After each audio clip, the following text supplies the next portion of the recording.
Hello friends, welcome to food place.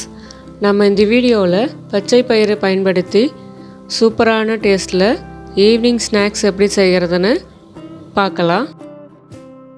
முதல்ல இந்த snacks ரெசிபிக்கு 1 கப் அளவு பச்சை பயிறு எடுத்துக்கோங்க.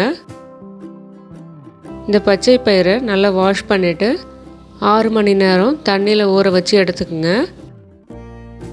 இந்த பச்சை பயிர் இப்போது நல்லா ஊறி இருக்குது. இதை ஒரு மிக்ஸி ஜாருக்கு மாற்றி மாவை அரைச்சி எடுத்துக்கலாம். இப்போ மிக்ஸி ஜாரில் பச்சை பயிரை சேர்த்துட்ட பிறகு இதில் 1 டீஸ்பூன் அளவு உப்பு சேர்த்துக்கலாம். போண்டா மாவு பதத்துக்கு அரைச்சி எடுத்துக்குங்க. அடுத்தது இந்த போண்டாவுக்கு 2 வெங்காயம் கட் பண்ணி எடுத்துருக்கேன். பச்சை மிளகாய் 5 பொடியாக கட் பண்ணி எடுத்துக்குங்க. சிறிதளவு கருவேப்பிலை, துருவிய இஞ்சி, கொத்தமல்லி இது போல் பொடியாக கட் பண்ணி எடுத்துக்கலாம். அரைச்சி எடுத்த பச்சை பயிர் மாவை ஒரு மிக்சிங் பவுலுக்கு மாற்றிக்கலாம். இப்போ இதில் பச்சை மிளகாய், கருவேப்பிலை, இஞ்சி, கொத்தமல்லி, வெங்காயம் சேர்த்துக்கலாம். இது கூடவே 1 டீஸ்பூன் அளவு ரவை சேர்த்துக்கிறேன். 1 டீஸ்பூன் அளவு கடலை மாவு, 1 டீஸ்பூன் அளவு மிளகு. இப்போ இந்த மாவை நல்லா மிக்ஸ் பண்ணி எடுத்துக்கலாம்.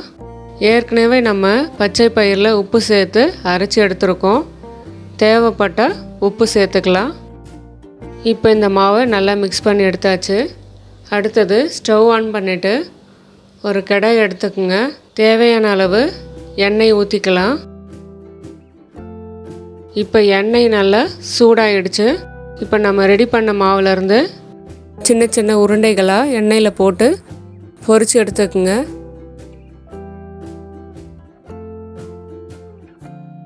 இப்போ ஒரு பக்கம் நல்லா ஃப்ரை ஆன பிறகு இன்னொரு பக்கம் திருப்பி விடலாம். எல்லா பக்கமும் நல்லா ஃப்ரை ஆன பிறகு எண்ணெயிலேருந்து எடுத்துடலாம்.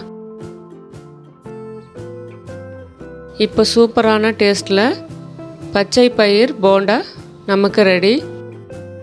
இந்த ரெசிப்பியை வீட்டில் ட்ரை பண்ணி பாருங்கள்.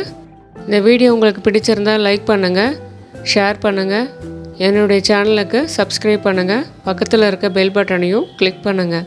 மீண்டும் அடுத்த ஒரு சுவையான ரெசிபியில் பார்க்கலாம். நன்றி.